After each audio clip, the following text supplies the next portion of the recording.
Milli Kitabxanada görkəmli türkoloq alim professor Cavad Heyətin 100 illik yubileyinə həsr edilən tədbir keçirildi. Tədbir çərçivəsində Cavad Heyətin şəxsi kitabxanasından olan Azərbaycan şairi Məhəmməd Füzulinin Həqiqətü's-Səada əsərinin 16-cı əsrə aid orijinal əlyazması Milli Kitabxanaya hədiyyə edildi. Tədbirdə alimlər, bir sıra universitetlərin rektorları, ictimai xadimlər iştirak etdilər. Tədbiri giriş sözü ilə açan Milli Kitabxananın direktoru Kərim Tahirov diqqətə çatdırdı ki, kitabxanada Məhəmməd Füzulinin müxtəlif ölkələrdən gətirilən və müxtəlif illərə aid olan əsərləri əlyazmalara köçürülərək bu gün də qorunub saxlanılır.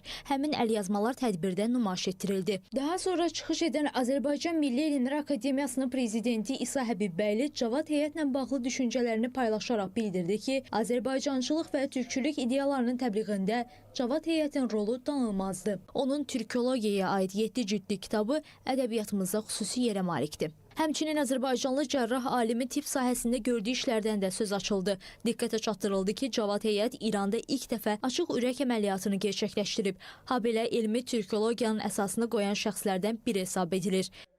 Bilirsiniz, Füzulinin ölümündən 40 il sonraya aid bir əlyazma, orijinal bir əlyazma əsər. Son dərəcə önəmli bir əsər. Və mən çox şadam ki, bu kitab yerini tapacaq bugün. Və Azərbaycanın ən böyük kitabxanası, ən dəyərli, ən zəngin kitabxanası olan Azərbaycan Milli Kitabxanasında öz yerini alacaq.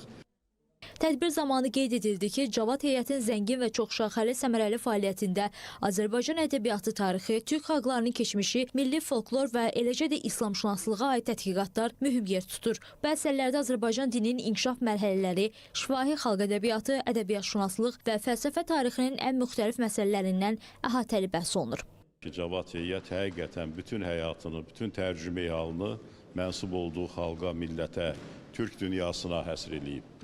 Azərbaycanın birliyinə, bütövlüyünə həsr edib və çox zəngin bir irs qoyub gedib. Bugün biz Cavad Heyətdən danışanda onun varlıq məcmuəsi haqqında ayrıca danışırıq. Çünki o zaman Cənubda bu məcmuə Azərbaycan dilini müdafiə edən, Azərbaycan türkçəsinin hüquqlarını genişləndirən ən mötəbər mətbuat orqanlarından biri olub. Çünki onun redaktoru da, onun ətrafına yığdığı insanlar, ziyalılar da çox mötəbər şəxslər idilər.